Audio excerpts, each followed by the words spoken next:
we are the wrestling company that owns the most three-leg chairs. Oh yeah, because like I should throw them out, but I just bring them back to my school. And every time we bring the ring a three-leg chair, you're like, okay. And then they'll just randomly appear in matches, and it's just funnier that way. The chairs have been through a lot. Hey, welcome to Evil Uno's Mystery Podcast episode. Is this 3? Yes. Episode 3. I'm one of 3 heads here at Mystery Wrestling. Evil Uno, if you do not know, I'm from AEW. I'm also from the Dark Order. You might have seen me on the Independents. Maybe you see me on Giant Bomb. Maybe you saw me on Mystery Wrestling or the ton of the other bull crap. Are we allowed to swear also on YouTube? Maybe. Not if we want money. Well, we don't make much ad revenue anyways. Hi, I'm Evil Uno. And I'm here with co-owners of Mystery Wrestling. Steven? Yeah, no full name over here. And Patrick. Yeah. Also no full name in this situation either. Although, I'm sure you could find it. My Twitter handle has my last name in it. You're not supposed to tell the people about that. Actually, yeah, I should probably not have it. They could find you. But eventually, like, if you really want to find somebody. I think it's easier, this is actually an issue I think a lot of my friends in America have. When you're a pro wrestler in America, certain states will register when someone buys a house or any information publicly. So if you search well enough, you can find where most wrestlers will live. And these people like receive packages at their homes. They get people that knock at their door. I think in Canada, it is illegal to share our addresses in a public forum. Like the government doesn't share our public address. So maybe I'm like too used to American pop culture or whatever. So that's why I was like, it's no biggie to have my last name. Yes. My Twitter. Yeah, I think most people have their real names out there. But anyways. Okay. Maybe I'll change it. Yeah, don't dox my friend Patrick is what I'm getting at. One, it's illegal. 2, he would be quite sad. He'd be quite sad. That's right. Hey, Mystery the podcast, episode 3. The last few episodes, we've been kind of trying to figure out how this podcast works. We've been talking about our day-to-day life. We're talking about a lot of anime talk. Yep. We love, 2 of us love anime. I don't think Steven's ever... I love South Park. So close to an anime. They have anime episodes. They do have anime episodes. I haven't watched any of the new stuff. You were telling me about the using AI to date and stuff. Yeah. Yeah. Which I think is a brilliant idea. In fact, I think one episode we should have the AI write us an episode. Yes. And then we just follow the AI suggestion. Anyways, so we kind of don't know what we're doing. Which is kind of par over the course here for Mystery Wrestling. So this episode is actually going to be dropping for free on YouTube. You're probably watching at youtube.com/Mystery Wrestling. Thank you very much for doing so. Or you're part of our Patreon, either at Tier 1, Tier 2, or Tier 3. MysteryWrestling.com. That is where you could find all of our content, including all of our previous Mystery Wrestling events, including events with Orange Cassidy, the ever-beloved Psycho Mike, that almost constantly, every week someone asks me about him.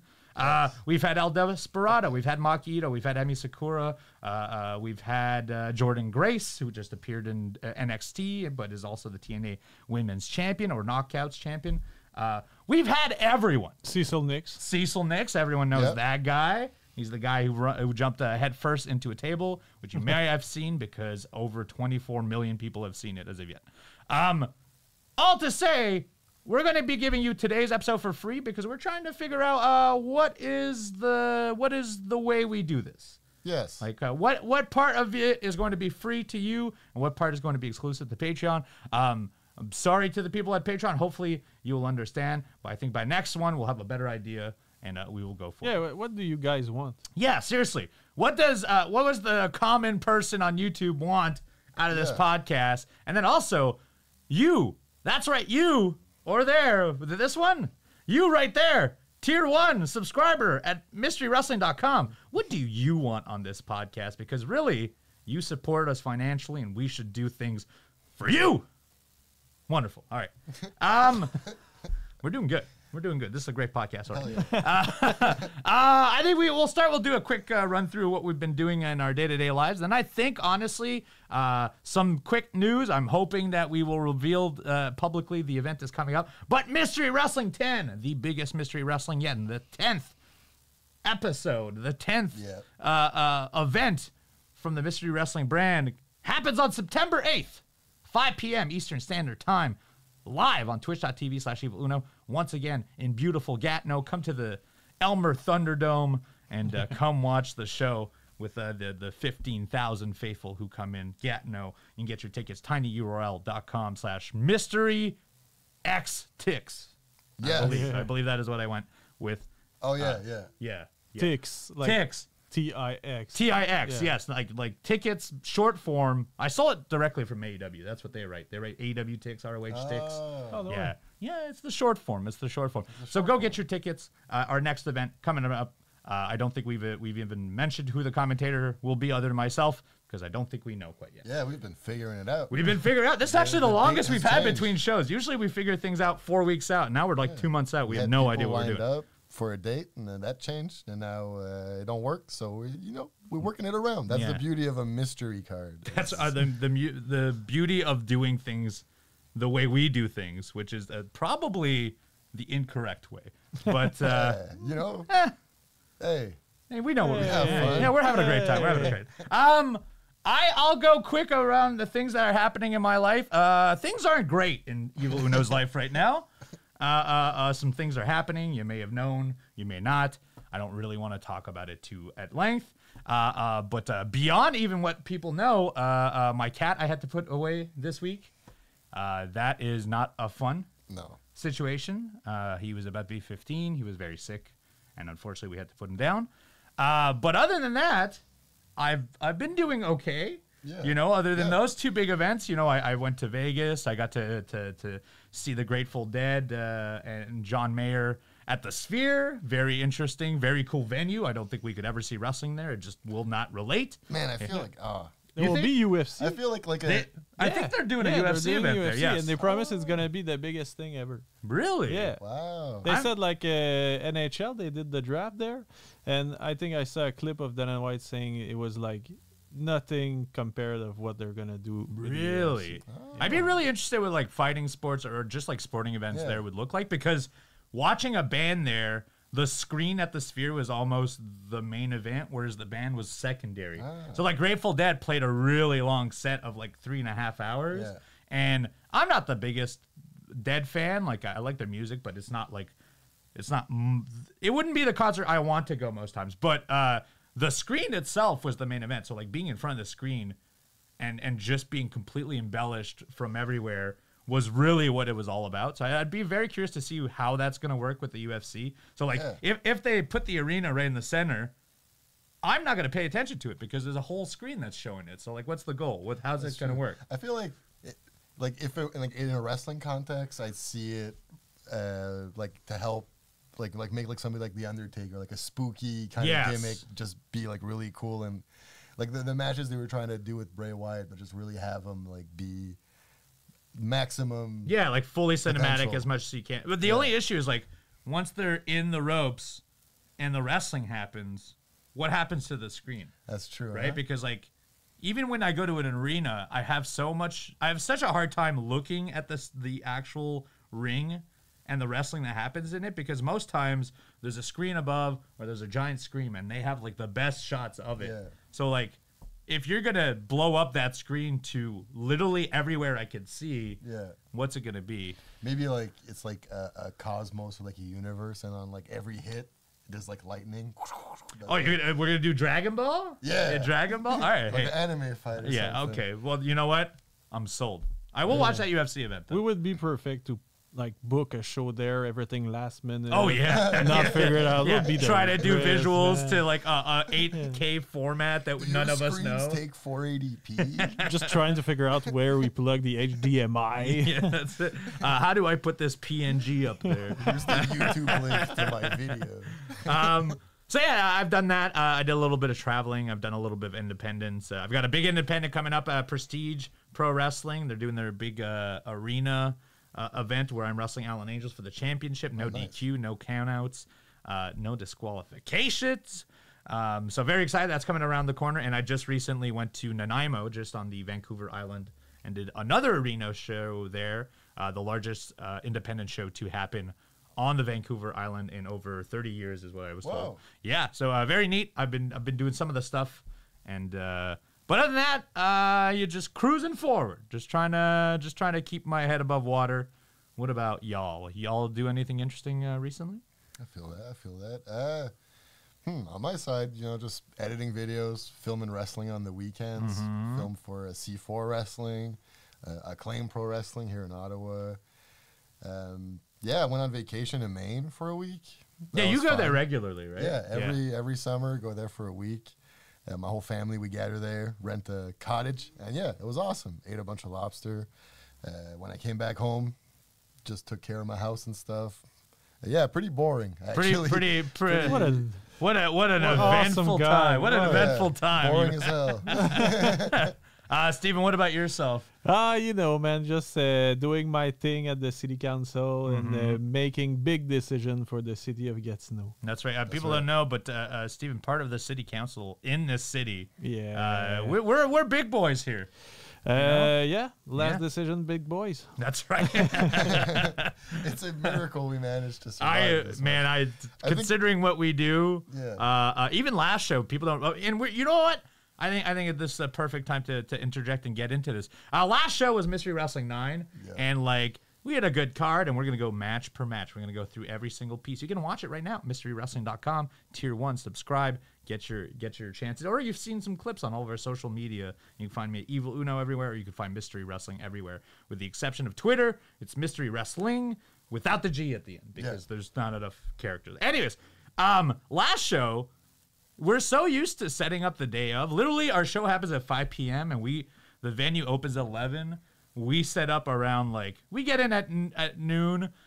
Steven starts. I come in around that time. I start a little bit. Patrick comes in around that time, starts a little bit. And then we don't really test anything until 4 o'clock. Yeah, it's brutal. 15 minutes before we go open live. the door. We open the door 4:15, so we're testing at 4. Everything seems fine. 4:30 is when we start the pre-show. We go to start the pre-show, and then the breaker goes down. Yeah. And then suddenly we realize, oh no, I don't know what we're supposed to do in this situation. And we've already promised people that it's coming up. Yeah. First it's not the first wrinkle we've had at Mystery, because to be honest, it's kind of a common thing. Yeah. Not the breaker situation, but there's always a thing. We had a really good run of maybe from the first to the 6th show, pretty much everything was pretty good. Well, actually, no, there's always been stuff. That's show 2, we didn't have the same lighting. That was part of it.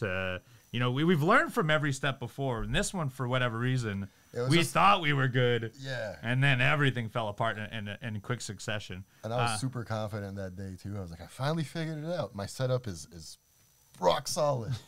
And then, man, did I ever run. But, I'm happy. I've had so much experience in my life with troubleshooting that we were able to survive. But, those moments when it was stressful. You are troubleshooting and you're not sure if it's going to work, it's oh my God, I can't even describe the stress. And we also recently just switched to one of our cams is now wireless. Yeah. Midway through the show, it just decided to not work anymore.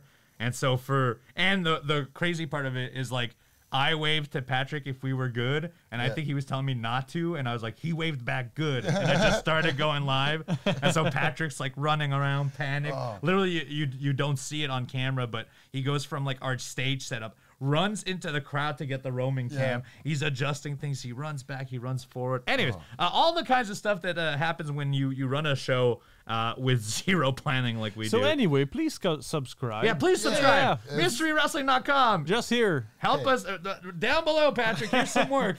Please. There. Please. Make it expand, Patrick. Make it twinkle, too. Oh, man, I'll try. Fire. Fire. Oh, that's going to take an hour. But yeah, man, oh God, it was horrible. It was horrible. But overall, on the last podcast, I talked about how the last show, it didn't meet the bar that what I wanted, and it wasn't the show's fault. It just we had such a high bar set beforehand. This one actually, I think, met that bar. Yeah. It was really fun. It was really good. Had good surprises. We had great matches. A lot of funny stuff.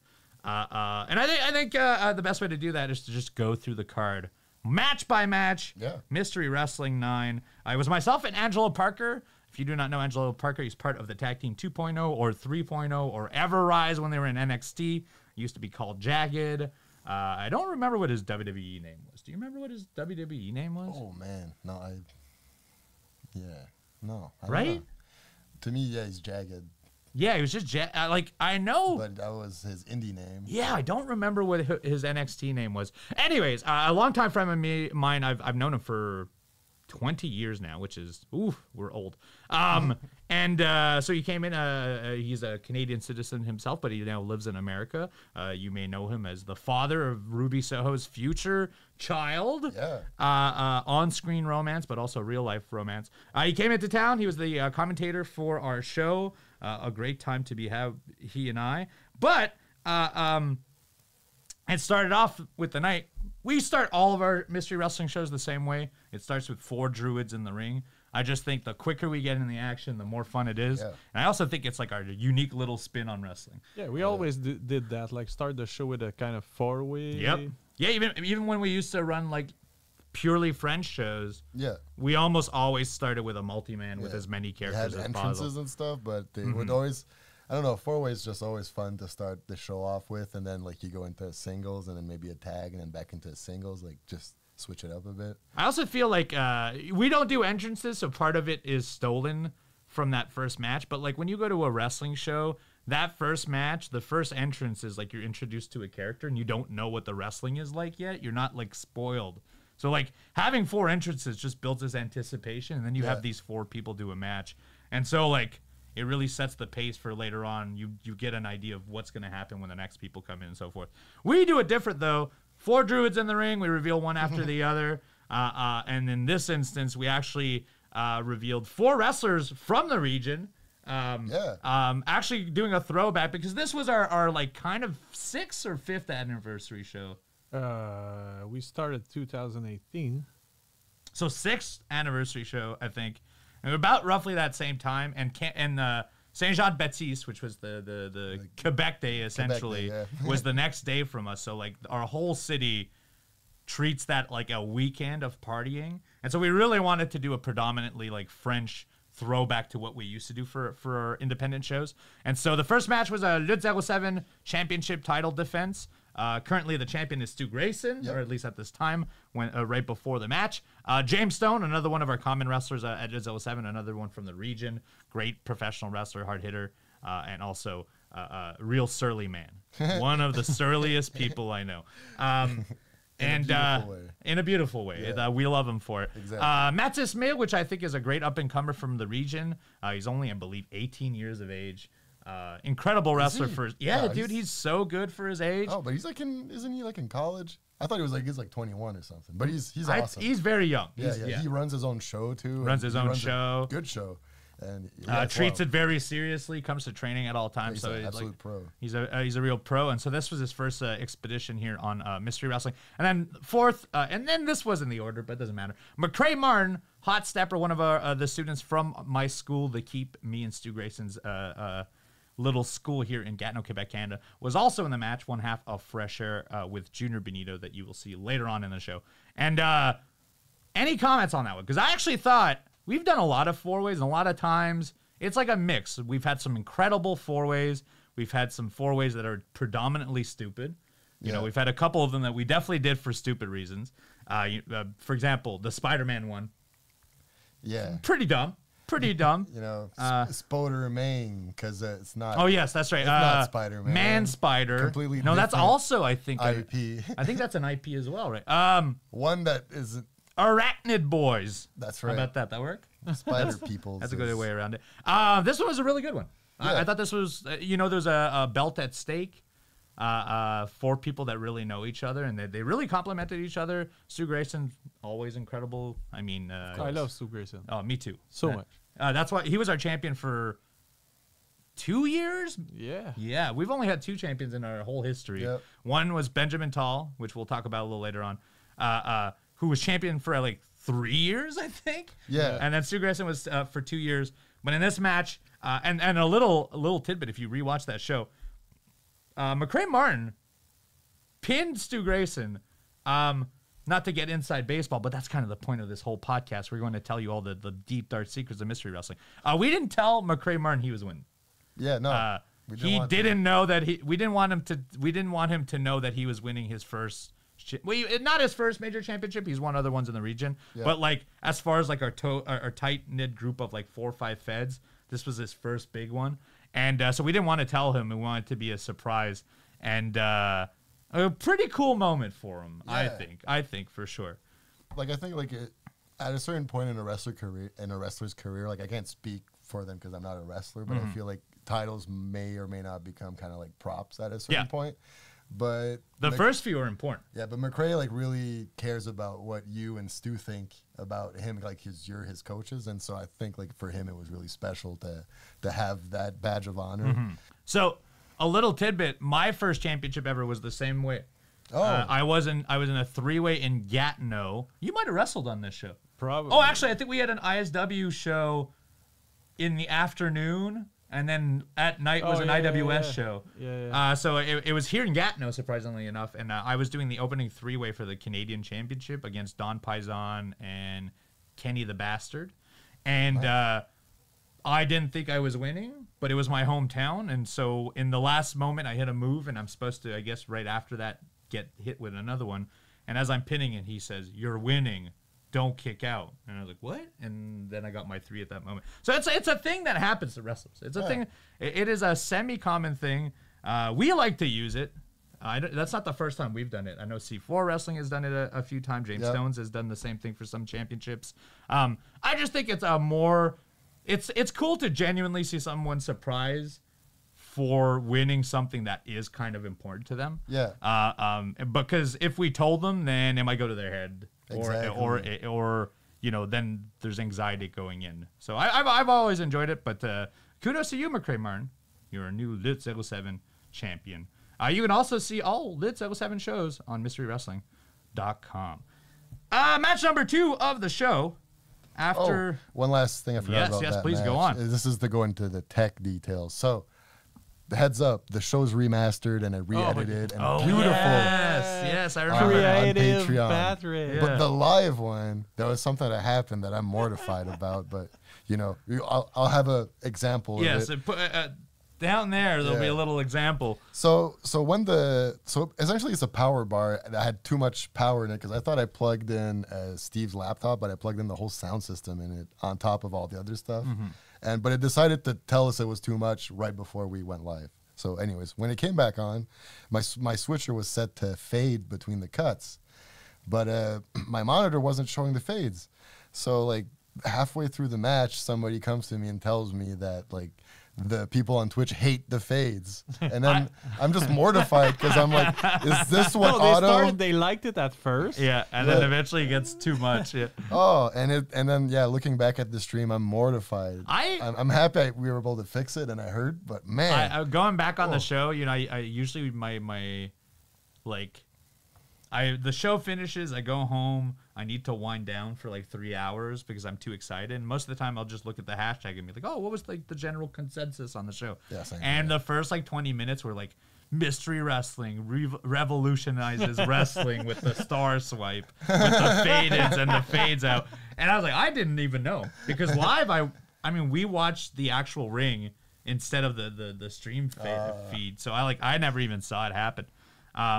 But that's gone now. Yeah, remastered version. It's all pretty and the available VOD. Right now. You can't see it. It's erased from the history. Maybe of the one web. day we'll do a remix of the shows with just like stars. And release the fade cut. Fade, not editor's cut, but like fade. Hashtag release the fade cut. Tell your friends. That was the original vision. Yeah, that was the original vision. Yeah, I just want it to I want everything to flow in between each other. Yeah, we're trying to make art here. Right? Yeah. Right after this, big 4-way, followed by what I can only say is the Cecil Nyx match, which is when we write these cards, it always comes out to the same things. I write 7 matches. I go Psycho Mike ? Cecil Nyx ? And this one was a real puzzling one for me. Because I wasn't explained the rules beforehand, and so I was quite literally learning the rules as it was happening. And I also never look back on the actual comments during the Twitch feed. I have no idea if anyone understood what the heck was going on in the match. Did you understand what was No, going and on? I had cues of music to do. I don't know what the match is, and I have cues to do on music, and it was hard to follow. It was fun, but hard to follow. It was very difficult. So let's see if I can actually recite what it was. Yeah. So it was Cecil Nyx versus London. This is their like third match in their rivalry, but there was an involvement in another match, the Pillow Fights last show. It starts off, you think it's a one-on-one, but then they announce it's a 4v4 battle royal. So you have to eliminate all 4 opponents of the battle royal, except they come in as individuals, so they'd go and try to recruit people to their teams. So first off, I believe they recruited Alvin Turner from the crowd as a security, and also on the other team, they recruited Puff, who was in the fan just enjoying who was just the show completely in full gear. Full gear in the crowd. Nice little surprise for most people. That it would be very obvious to see him, but he was in the back rows. And then both of them get eliminated. One I believe Puff gets eliminated because I think he got disqualified. Well, wait. Alvin Turner first. Yeah. Like he came in as a face. Yeah, so he was a good guy in one team. He got eliminated. And then he joined the other team as a bad guy, Mankind style, I think. Yeah. So that was a confusing wrinkle, and also suddenly there was like entrance music for entrance, which also confused me. Because he had a babyface entrance song, and then he had a bad guy song. Yeah, those were my cue, and I was just going with the flow. Going with the flow. Hey, there's layers to mystery wrestling. Yeah, we're like a big old onion. So, yeah, Alvin Turner gets eliminated. Then he comes back as a bad guy. He gets eliminated. Then Puff gets introduced in the match, but he gets eliminated by disqualification, which I didn't know could happen in a battle royal because Eddie Guerrero with powder. That's right. Cecil Nyx takes a bag of cocaine powder, and then instead of throwing it in his eyes, he throws it into his own eyes, and then a referee sees it, and the referee DQs him.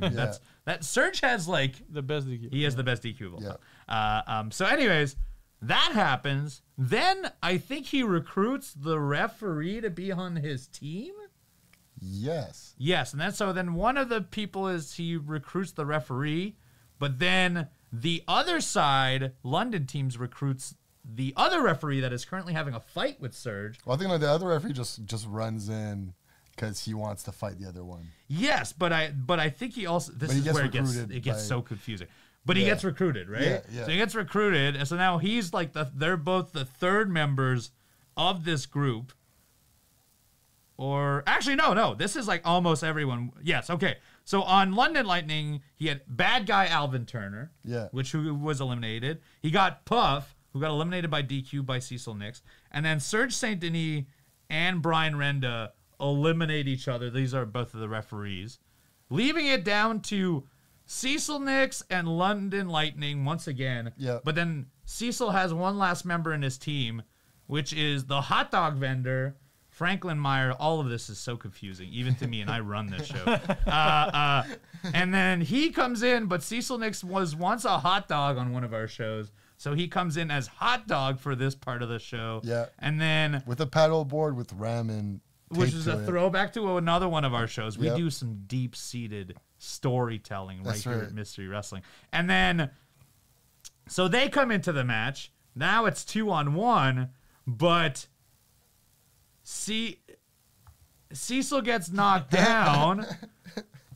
Cecil Nyx gets knocked down. Franklin Meyer gets eliminated over the top rope. But when he gets eliminated over the top rope, I think London is distracted, doesn't see him wear the hot dog costume, and then they do twin magic between two hot dogs. So he eliminates the hot dog that's not Cecil Nyx, and then Cecil Nyx eliminates him and is declared the winner. Yes. Is that correct? Yes, that's exactly it. Wow. As confused as I was. Look, soon, there is going to be a time, and I think it's coming very soon, where I'm going to have to erase the Cecil Nyx question mark. Because it is getting real complex. But by far the most complex feud we have in Mystery Wrestling, because even I have no idea what the hell's going on anymore. Well, the good news is you can subscribe, see the match, and tell us what happened and explain to us what happened because we were a little bit confused. Yeah, we were also working really hard, and so we were pretty confused. But yeah, this continues. Like if you saw the clip of Cecil Nyx jumping through the table head first, or jumping into the table and the table does not break, this is the continuation of that long form storytelling that only we provide. Exactly. Only Mystery Wrestling can provide such detailed professional storytelling. Yeah. What's going to happen in Mystery 10? I can't tell you, but we have an incredible idea. Cecil in a cage in a Hell in a Cell in an elimination chamber in a Punjabi prison. We do not match? have the budget for that, nor the size. We can only. That would mean we only have 12 people in the arena. Oh man, and they're all in the ring. Small price to pay for Punjabi prison.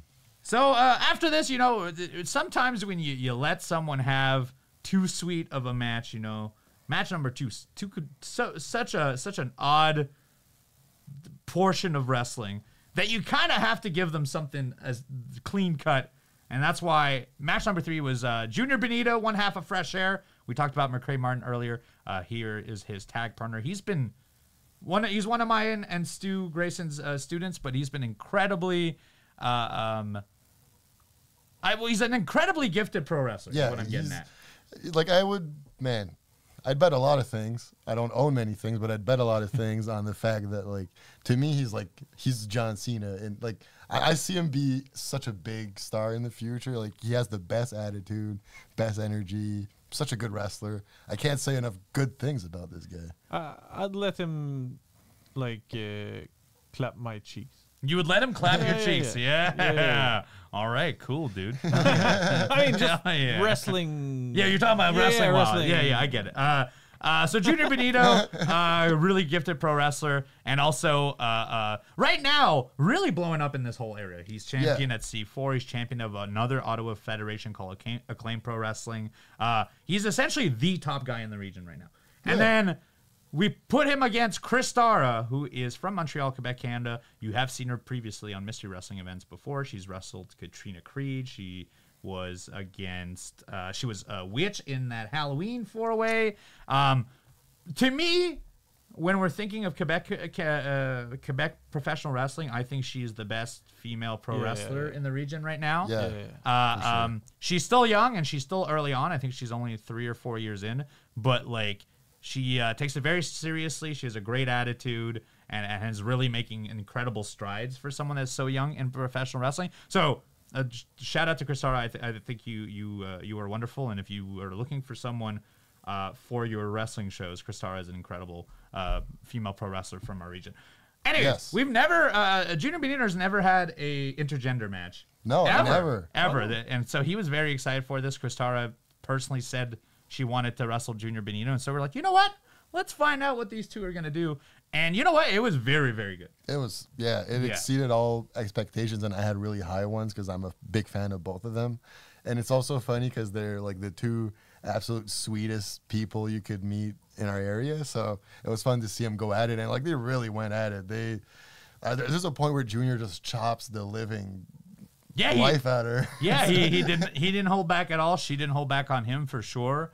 The match revolved a lot around both of them being respectful to each other. You know, they're both like very pure people in a way. Junior Benito doesn't swear, doesn't drink. The closest to swearing I've heard him say is frick. And one time I was told he said piss, and then he was mad at himself for saying it. This isn't even, I'm not even lying. This is how pure of an individual he is. And Chris Tara is like the sweetest person in the world. And so the whole match was built around Chris Tara's birthday. And Junior Benito usually claps cheeks, which is slapping another person's buttocks, if you will. But this, you know, being an intergender situation and also them being the sweetest people, he did not want to do so. Yeah. Only for Chris Tara to do it to him and eventually get the win on Junior Benito. There was a chant I really liked in that match. It was "Respect them cheeks," because like he always gets a clap them cheeks chance. But respect them cheeks should be a T-shirt. Yes. I think that should be his next one. That should be you know he is such a respectful individual. He should go the whole way with it. Yeah. So that was match number 3. We try to like mix and match between silly types of wrestling and other types of wrestling. So we did the 4-way, high voltage, for a championship. The second, whatever the hell that was, question mark, but sometimes it's an experiment. I actually liked it. There's a lot of parts of it I liked it. It's not the destination, it's the trip. That's right. It was the a trip journey. was It's like an indie movie. it was the DMT of professional wrestling matches. And then match number 3 is just a classic babyface versus babyface, leading us up to we gave you normal, we gave you weird, we gave you normal. But we're going back to weird. Match number 4 was the Boathouse Brawl, where anything that you can see in a boathouse or by the water is legal. So that means boogie boards. We had fishing hooks. We had that one surprised me. That one surprised me big time. We had fishing rods. We had literal fish. What else did we have in there? Fake fish, but it was a fake. It was a very real. It was a real fake fish. It had a soul. It was a real fake fish. Whoa. We're gonna get in trouble for that for sure. It was a plastic fish with a soul. It was a plastic fish with a soul. Toy Story 5. Right here in Mystery Wrestling. So this is actually from 2 individuals that come from the Massachusetts area called Seabass Finn and Sean Vegan Keegan. They've had this match before in America. This was their first ever match in Canada.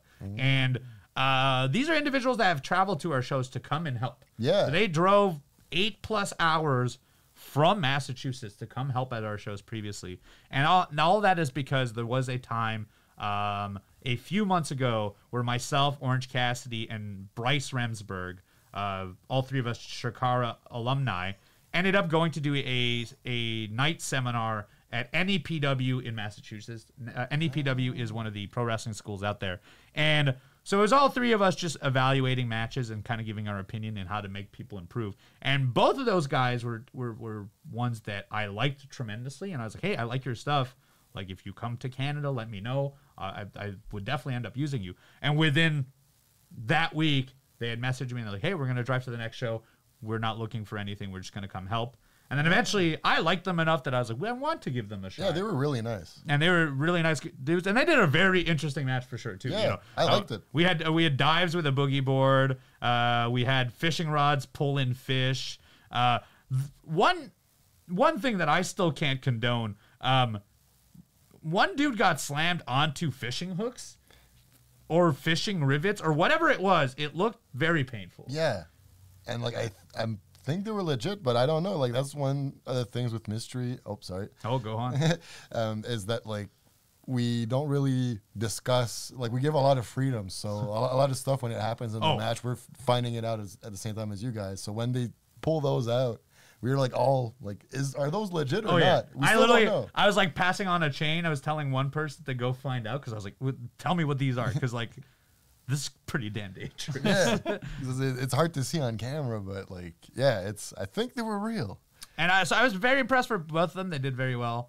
Our crowd did not know who they were, but by the end of it, we're more involved into it and we're really interested in what they were providing.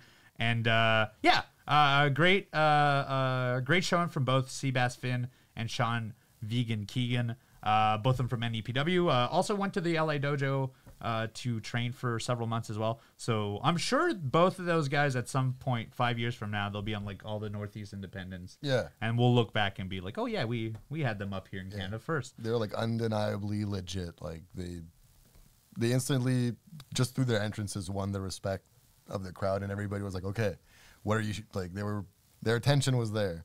Yeah, that's right.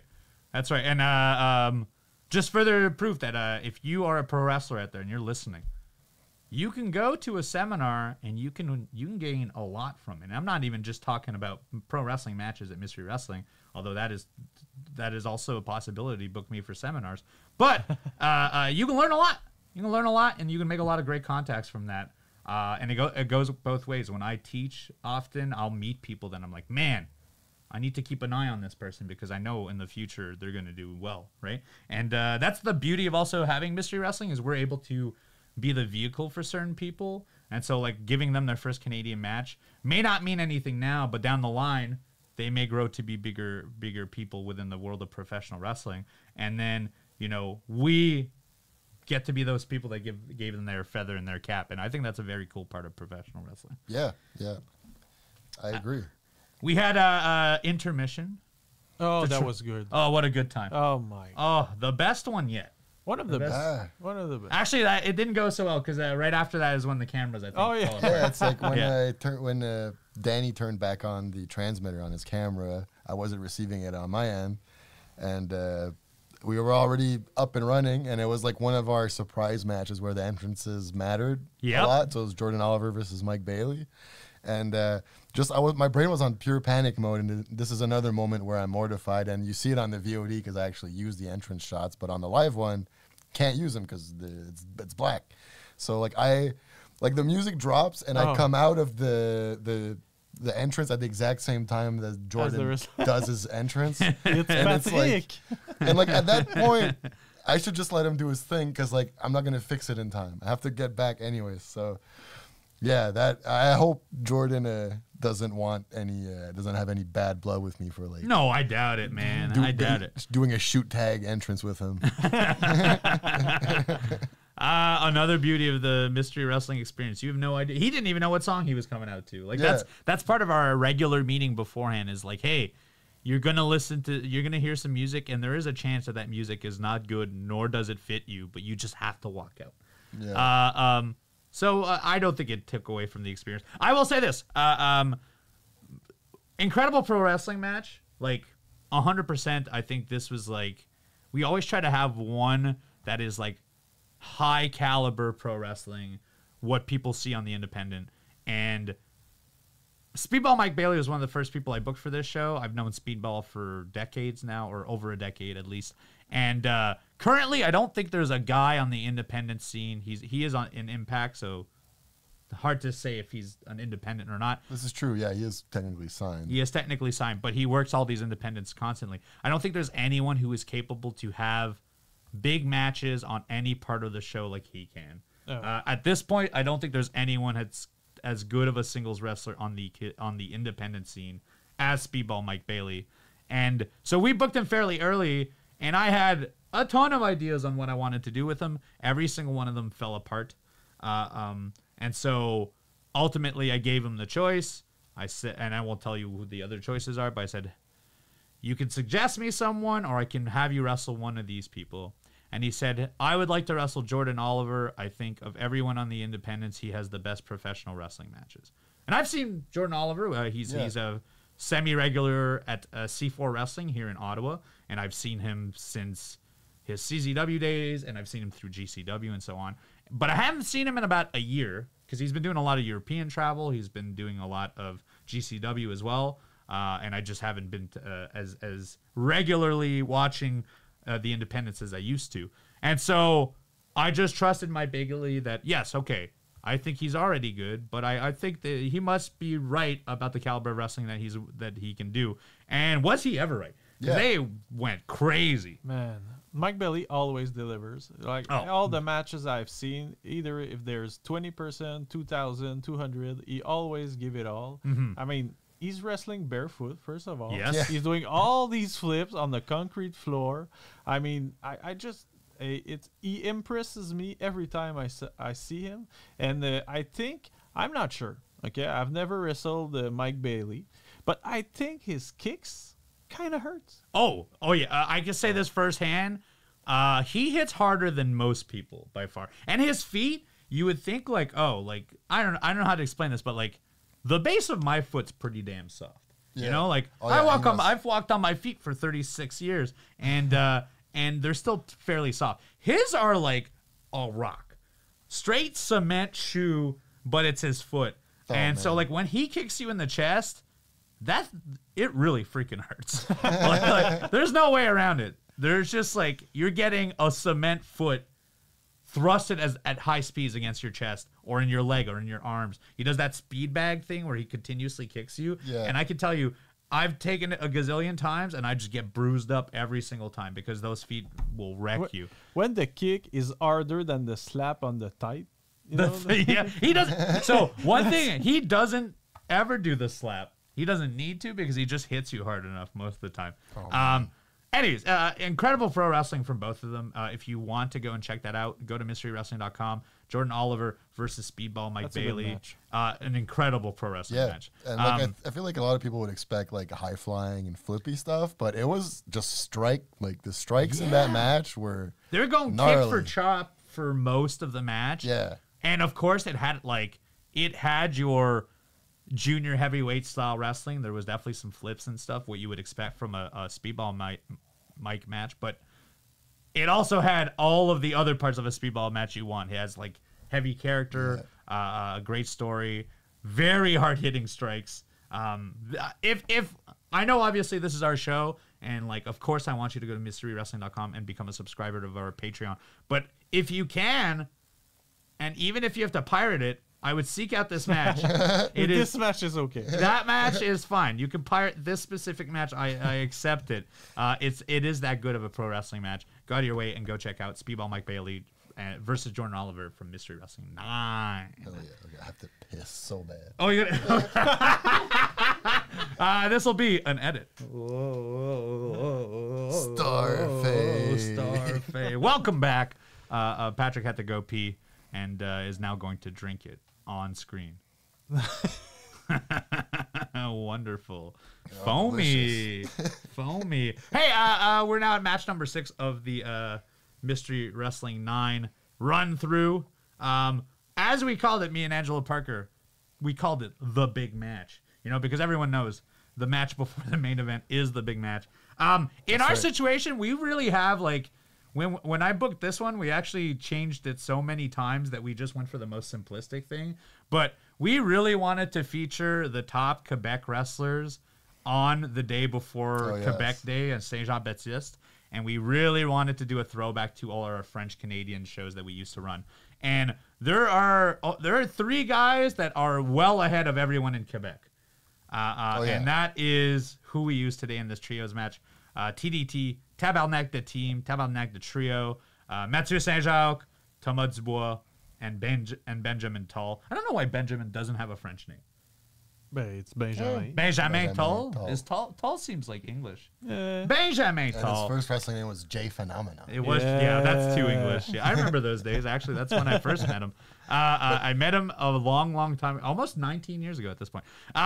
Mathieu Saint-Jacques, Thomas Dubois, Benjamin Toll, Le Tabarnak de Trio.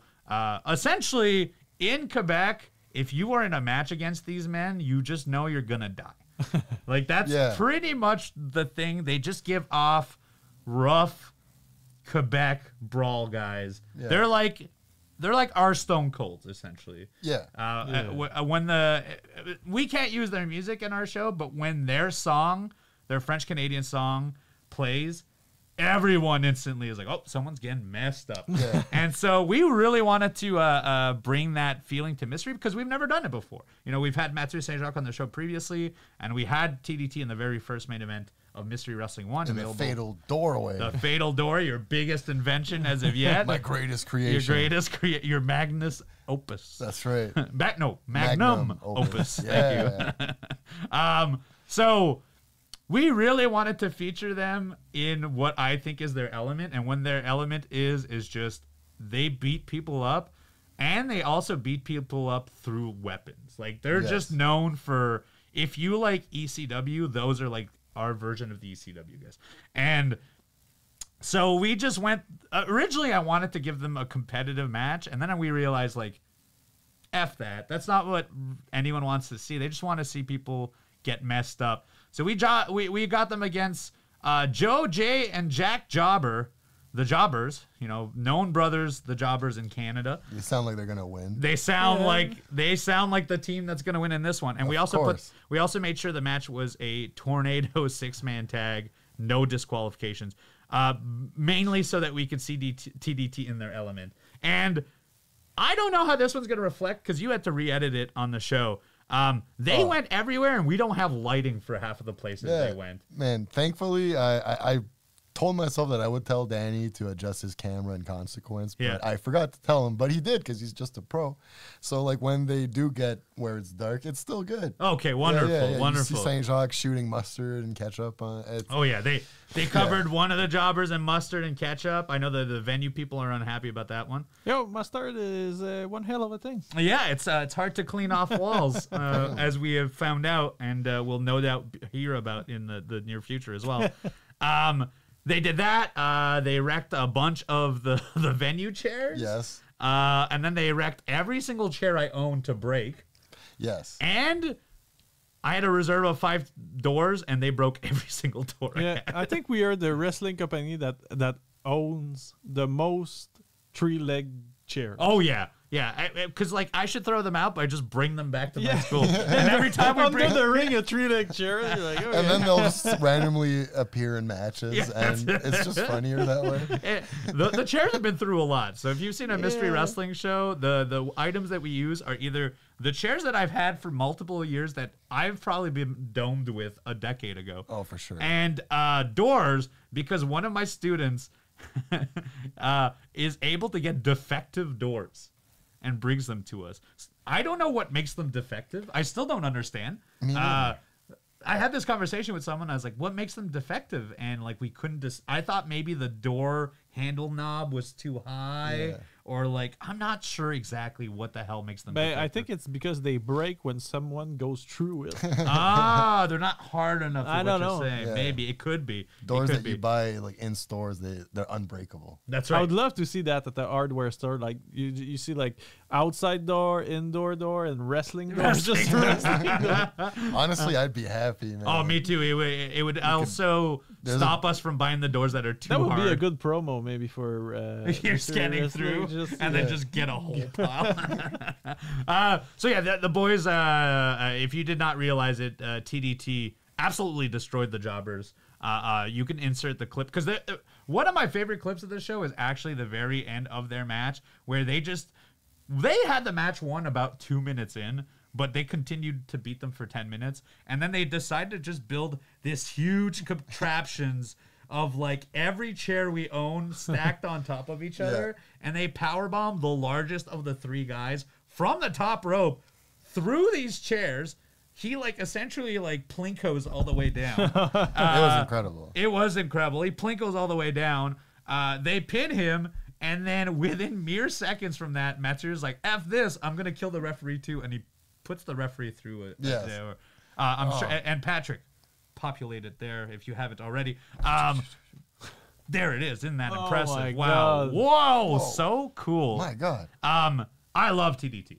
I love them so much, and I have like a guilty pleasure for car crash matches, and that was just, it made me so happy. Like after a night of so much troubleshooting and little like stresses and stuff, that one like was very cathartic, and I was just very happy. Yeah, to watch sometimes it dumb and fun switch is the it. way to go. Oh yeah, I love it. And also, we've been holding off letting people brawl for every mystery because it's like the lighting and. We were wired for the longest time, and now we have the transmitters and stuff. So it was fun to finally see how far they can go, and they can go pretty far. So I'm hoping maybe they like bring the brawl out to the parking or the bathroom. They or I don't- could. Yeah. Yeah. How far can we go with our roaming? I think like the parking we could. Like we could test it out. All right. If one day we actually What? set up early enough to test out stuff. I think one day, I mean, I'm going to say this idea and then we'll definitely use it, so I'll regret saying this out loud. But someone should brawl and then they just go into a car and they never come back. We keep filming it and we just have that error. He just goes home and makes a bologna sandwich and just watches the news. And they come back 2 weeks later and they continue the fight. So anyways, if to me, TDT is like exemplary of what Quebec pro wrestling is, which is like we used to be like back in the early 2000s, we were like by far the most hardcore place in the world, I think. Oh yeah. We were doing death matches before most people were. While CZW was taking over what ECW was doing back in the time, IWS was doing it just as crazy. And that's never stopped here in Quebec. Like there's just an immense amount of death matches. There's an immense amount of like car wreck matches. And those three guys are by far, I think, the best examples of wrestlers that we have here. To me, they're the Quebec guys. Yeah. And people like them a lot, and even if they don't know them, most of the people that comes to our show, most of the time it's the first time they see a show. Sometimes they come back, but they don't pop when someone comes in because they don't know people. They get used to them, they like them after that. But TDT, it's always instantly they like him. It's a big thing. They're cool at the start till the end. Yeah, and they like, you just feed off their energy. They come out and you know instantly. You're like, these guys are jazzed to F some dudes up. Dude, and and they're the manliest, meatiest freaking dudes. Yeah. The side of French Canada. That's and I'm sure in the future, not to give you a big insight on what will happen in the future of Mystery Wrestling, but I'm sure you will see more TDT and Benjamin Tall. I hope so. They're just our guys. We've been using them for so long in our French Canadian shows, and I'm very happy that people were very into them. Yes. Like, I got a lot of messages that were like, "Yo, these guys are awesome. They should be featured more." Well, they probably will. Maybe they will win another match. Maybe.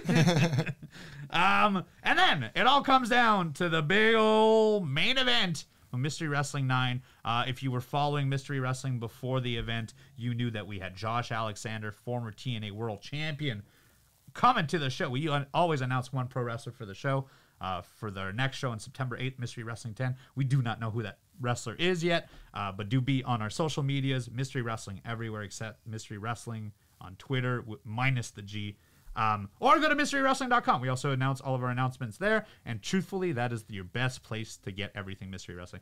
All to say, Josh Alexander, we knew was going to be in the house. Josh Alexander comes out, and his opponent is the very king of Mystery Wrestling, the man that everyone wants to see. And we didn't entirely know that Mystery Wrestling would be built around this man. I've always loved this dude. Yep. And I always said early on, I was like, I want to use him. But the show is pretty much his show now. Psycho Mike. Yes. In this instance, Cowboy Mike. Oh, Cowboy Mike is great. Cowboy Mike's so good. I give you a little backstory on Psycho Mike. So Psycho Mike, longstanding independent pro wrestler from the Ontario wrestling scene. Kind of screw loose, you know. Sometimes he's wrestling himself. Sometimes he's wrestling a dog. Sometimes he wrestles a rock. He's done all of those things. Yes. Sometimes he has conversations with himself out loud, but you're actually hearing the other part of his voice. He's an interesting individual. Yes, his subconscious can speak through speakers. Yes, which a huge, immense superpower that we've yet to see on Mystery Wrestling. But at Mystery Wrestling, he's come in, he's had a few matches, and at first, kind of just demonstrated what he's all about. Loves looking at the hard cam. The hard cam gives him and fuels him with strength. He is the world's hardest body slam, and really got people invested in him, you know, like a good baby face, except he didn't wear white boots. Everyone likes him. Yeah. Everyone likes him. Except one show, he comes in, and he has a medical note. And he says, unfortunately, I had a minor injury. I went to my doctor, and my doctor said that, unfortunately, I've been diagnosed as a piece of shit. Which means poor Psycho Mike can't stop himself from being a piece of shit. It's a medical situation, and he's a bad guy now. And so that's gone on for a few shows now. It's awesome he can still work and manage to power through even with this medical condition. Kudos to you. Yeah. Such courage to live with such a deficiency in your life. Anyways, so he does all this, and it's been a few shows now where his piece of shit tactics get the best of him, and he cries through it. He doesn't want to do this, but he can't stop himself until he gets a second opinion. He gets a second opinion from a doctor, and this doctor tells him, you're not a piece of shit. You were misdiagnosed. You're a cowboy piece of shit. I don't know where this doctor came from. So last show, he became a cowboy. He's now Cowboy Psycho Mike, or just Cowboy Mike. I'm not sure what the short form of it is. Real deep Mystery Wrestling lore right here. Mystery Wrestling 9 comes around. It's Josh Alexander versus Psycho Mike, but Psycho Mike's not done. He went and saw his doctor again, and the doctor says, it's a miracle. We've got the investments. We are capable of making one antidote to your cowboy piece of shitness. You could be a free man. You could be healthy. But the only way it works is if you win it in a pro wrestling match. And that is what our main event was. All of Makes this sense. proceeding, all of this backstory to get to Yeah. Josh Alexander versus Psycho Mike. There's a huge backstory between them, beyond even the story. They used to be tag partners. When we started go way wrestling, back. way back, almost 15 years, they were the Warriors, if I remember correctly. And they used to tag together back when Psycho Mike wasn't nearly as crazy. He was still called Psycho Mike, but just, not diagnosed with half the stuff that he has now. And so they're no strangers to each other. It was a very hard-hitting match. Like, we're used to Psycho Mike making a fool, but in this match, Psycho Mike also showed that, like, he's a great professional wrestler. Dude, he can wrestle. He can really He's wrestle. got some of the nicest big boots in the game. Yeah, honestly. and he hits hard. Obviously, he looks incredible. But his approach to pro wrestling is unique. It's very different from everyone else. And it was very neat to see him and Josh Alexander wrestle each other, because it is someone. Josh Alexander is a cut and dry great pro wrestler. Yeah. Psycho Mike is not everyone's cup of tea, but if this is your type of tea, he's your favorite guy, right? And so sometimes you would think like, oh, these two won't mesh, but they meshed incredibly well. Yeah. A ton of incredible moments in that match, and I don't want to disclose it. You should go to MysteryWrestling.com and go watch it because it is the main event. That one, we do not pirate this match. Oh, I know. This one, watch it with your purchased money. Go to MysteryWrestling.com and watch it right now. But all in the end, Psycho Mike pulls the big one. Yeah, and even I was surprised. 'cause Yeah. he always, Gets a win on a former TNA world champion. yes. And like one of the most, like when people that dislike Mike and write mean comments about him, usually they're this type of people that they hold wrestling on such a pedestal that like only somebody like Josh Alexander could live up to such a standard. But then Mike beat Josh Alexander. So it's like, it's crazy to me because like he's like the most pure wrestler. Mm-hmm. And like, but like, yeah, and I don't know. So it's really cool to see Psycho Mike work such a cool match with somebody like that and actually come on top. Mm-hmm. And so in the end, finally, he's done it. Yeah. His whole journey of piece of shitness is about to come to an end. And so he goes to drink the antidote, and the referee is so overjoyed for him that he slaps him in the back and he spits out the antidote. And therefore, what will happen to Psycho Mike? He's still a piece of shit. He's still a cowboy as far as we know. Yeah. I don't think the antidote has taken effect. So I'm really interested in seeing what the next part of the Psycho Mike story is, because everyone thinks like Mystery Wrestling, wow, they build the greatest stories. I just let Psycho Mike do whatever he wants. Yeah. Psycho Mike is a great storyteller, and I, in a lot of ways, make sure that Psycho Mike has a part carved into our show, because I want to know what's next. It's my favorite part of the show every Same. single time. I'm always looking forward to what he's gonna come up with, and I don't want to know what it is, and I just want to live it, and it's the best. He rules. Yeah, he's. I think if you could watch one act from Mystery Wrestling and be like, what is Mystery Wrestling? Psycho Mike would be it. Yeah. He covers all the ground. He's a great wrestler, impressive. He's a Canadian pro wrestler, which we try to champion as much as possible. He could do good wrestling and he could do funny wrestling, and he can mingle both together. He's an original wrestler, and currently, with the exception of like 2 or 3 other wrestlers, my favorite wrestler. Yeah. Yeah. I've said it publicly. I think Gunther is incredible. He has the best matches. Oh my God. But yes. Psycho Mike just does something completely different from everyone else. And an actual gem, a unique person in pro wrestling is very, very rare. Yeah, and like, man, if I had all the money, I'd give it all to him. Oh, yeah. I'd back him up, and it's crazy to me that nobody has like picked him up yet. But it's, I mean, kind of good for us in a way where we can have him a lot. But still, somebody give him all the money. We've said it before, but the greatest thing ever for us would be that somebody takes our talent away and gives them big lucrative contracts. So rob us of Psycho Mike and pay for his house and his future children's houses. Yeah, so that he can come back. So he come back a bigger star and help us out. Give him a 2-year contract. Release him 6 months in. Let him work indies. And a lot of people critics our health system, Yeah. but still he has like a rendezvous with Yeah, the doctors. He has 2 doctors. He has antidote. I think he's doing pretty good. Yeah, the Canadian system, while you might wait very long, literally show per show. 6-week wait between each diagnosis. It does get handled for you in the very end. So Mystery Wrestling 9, if you want to go and check that out, please do. MysteryWrestling.com. If you want to watch the next event, Mystery Wrestling 10 or X, that's a Roman numeral, by the way, in case I was going to put in our graphic. I actually was going to put a parentheses on the X and be like, this means 10 in Roman. But it didn't. It's not the Twitter event. No, exactly. Because but we want to know, like, it's for us, it's a big thing, like the 10th show, the X show, but we want people to tell us a little bit more that what would be something for you guys. What would be something that you would like to see at our big show? Do you want something big? Do you want names? Do you want matches? What do you want to see? Yeah, tell us exactly what you want from Mystery Wrestling 10. Will it influence our decisions? We'll never tell you. But That's right. It won't change anything, but please tell us. Yeah, tell us. Right now, youtube.com/Mystery Wrestling, if you're in the comments, drop a comment down below. What do you want to see on Mystery Wrestling X? Maybe, just maybe, we'll take one of those ideas, and maybe, just maybe, I will shout you out on the event if we use that idea. Or just reading your ideas might spark some ideas for us, or might just influence what we do on the show. Because I can tell you right now, we're 2 months out, and I haven't booked a single thing yet. So, yeah, September 8th. September 8th, 5 p.m. Eastern Standard Time. Watch it on twitch.tv/eviluno for free. And then afterwards, you can get it on mysterywrestling.com at Tier 1 subscription and watch that show as well as all of our previous shows as well. Woo! Boys. Yeah.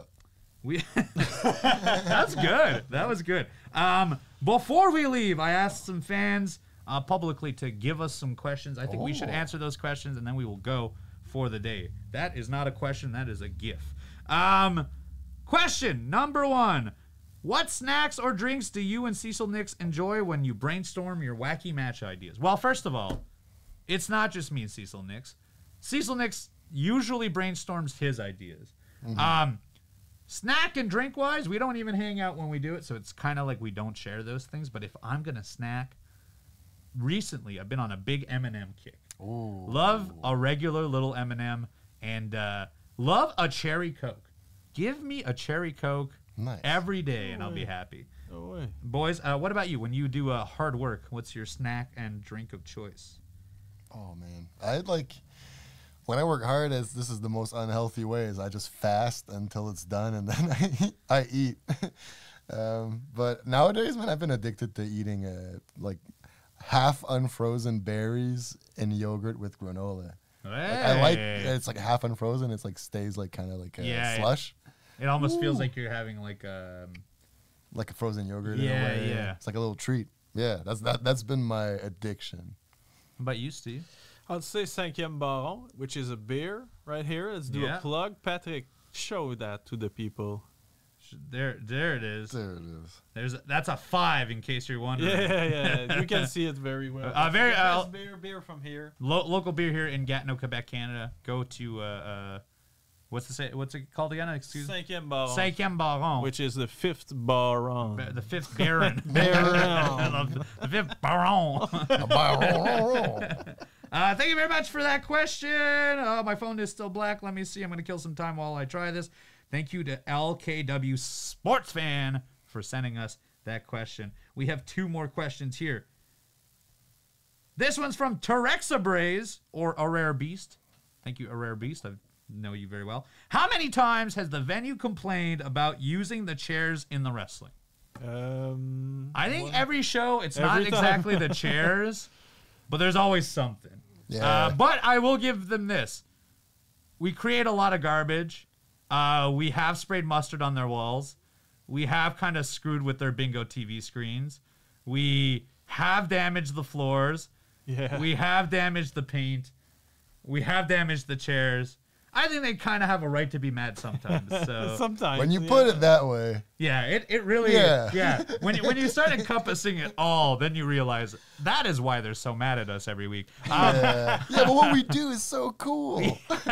For us. I will say this, though. Our venue owners do actually think it's fun because they get excited beforehand, but when the show is done, they really hate us. Yeah, and I take the longest to put all my stuff away, and yeah, you know, it's not always the best They vibe, like to pressure you for sure. but you know. But I will say this: I guess we deserve it in a way. We do love Centre de Lou. They've helped us tremendously. They've gone far and beyond what other venues would for us. That's true. And while we have definitely done some damage, we've also paid for that damage every time. So we'll probably never move from there.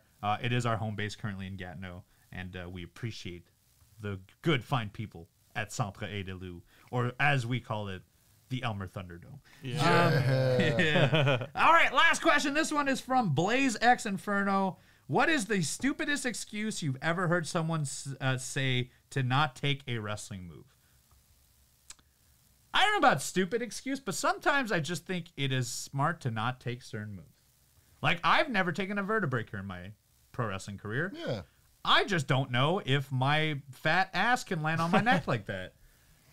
I mean, that's a lot of weight to land on my neck with my arms not there to protect my head. I really don't blame wrestlers being picky about what moves they take. If anything, I feel like it should be more normalized and less. I feel like a lot of times people would how do I say this? Get bullied into taking moves and stuff back in the days, but I feel like now. If you draw a line and you still give options as I can take this or whatever, it's fine. Nobody should be forced to take something they don't want to. Yeah, it's not more the moves that they don't. I'm okay. I think like you that if you don't want to take a move, it's okay. But it's more like if you don't want to take IDs. Sometimes just ideas. For sure. Yeah. Feel like we do stupid music because we don't have money for real music, so we just put on some music. And sometimes wrestlers are mad about the music or things like that. It's okay. You can just go with the flow with your it doesn't define you or anything. So sometimes for me it's more like IDs. They don't take IDs or something like that. Not more than the moves. Yeah. I think in pro wrestling, especially our shows, we kind of do things irregular, and I think there's a certain amount of respect everyone in wrestling thinks they deserve. They're like, you should have my music, you should present me properly, blah blah blah blah. We don't really do it the way other people do. We don't care about your music. It's going to cost us money. If you want to come off as a badass, it's up to you to do that. We can't do anything but tell you to walk out of a curtain. There was a dog in the other match. Yeah, that's maybe it. Your music is not the exactly. most important thing. Yeah, that's not exactly. We've already gone and made a mockery in match 2. I think you're fine to come out to some electro jazz in match 3. But I've put a lot of time in this music. Exactly. He live mixes it, which people don't realize. That's why it's very good. Back when I started wrestling, it was actually shunned upon if you said no to stuff because people would say you're hard-headed, and then people wouldn't want to work for you work with you because I don't want to take a top rope Canadian destroyer, right? Nowadays, I think it is people are smarter in wrestling and understand that I could break my neck at any time, and so some things should be off the table. That doesn't stop people from still doing them, but it does definitely. You do see more wrestlers voice up about it. Yeah, I'm at a stage in my wrestling. I'm 20 years in. I've done a lot of damage to my body. There are things I know. 1, will not look cool enough for me to take that damage, and 2, it's just too dangerous for my body to take. I'm just not young and fresh anymore. My neck can't take what it used to, or my hip, or really any part of my body can't. So I don't think it's a bad thing. As far as the weirdest way I've had people tell me not to, I've heard people say they're sick to not do moves and all that, but then they'll do a swanton to the floor. There's always someone that's I don't know, I don't feel great, but I will give you that top rope powerbomb. So there's a lot of lying in wrestling. Just tell me straight if you don't want to do a thing. We're not gonna be bothered. Back in the days we were taking almost any. I'm talking like I was wrestling for 20 years. You but wrestled for 2.5, right? Yeah, two and a half, one and a half, seriously. But we have a video of me throwing you in the corner in the practice with nobody watching. I was throwing you in the corner, like dropping on your neck. Oh, the exploder? Yeah. We're going to show it somewhere sometime. Yeah. It's going to be available on the Patreon, me throwing Evil Uno I in the just realized corner. I still have a lot of our old footage, too. You do? Yeah, I have a lot of our old CPW tapes and stuff. Oh, I want to watch that. I don't know who owns that, but I also feel like they can't possibly find it. You do? Yeah. You own it? Well, like when you own move, CPW? Oh, no. You own my tapes. Yeah, okay. Yeah. When you move, you had like a box of VHS tapes, and you're like, if anybody should hold on to these, and you just gave me your archives. Yeah. And I was so I have an archive of many years, including some of our early stuff. It'd be cool to go back and look at that. Yeah, stuff. for sure. Because like, it's weird to see, especially nowadays. You see a wrestler wrestle, and he's only trained for a year, and they're 8 times better than I was in my first year. Like, just wrestling moves at such a quick pace now. A guy like Junior Benito is less than 5 years in, and I think he's a better wrestler than me now. It took me 20 years to get where I'm at. So it's kind of cool to go back and revisit that stuff because I'm not sure if it's good. We'll see it with you guys. Yes. So I feel like sometimes we surprise ourselves though. Or like sometimes I expect my video content to be absolutely horrible from like back then. Yeah. But then I'll look at it and be like this is a perspective that I've completely forgot, and I'm like, wow, this is actually a cool way that I did that thing. And then I'm like, then I feel like future me sucks compared to old me. I don't know. Sometimes it's like a reality check where you're like, oh shit, I was trying out more stuff back then. Well, if you want to see the past, let us know on Patreon. Go to patreon.com/mystery wrestling or mysterywrestling.com. That's the short form. It will get you back to our Patreon. We might drop some of our old content because that's a whole well of content that we have that we could probably throw commentary on that no one's ever seen. Because like I can tell you right now, no one's ever seen our stuff ever.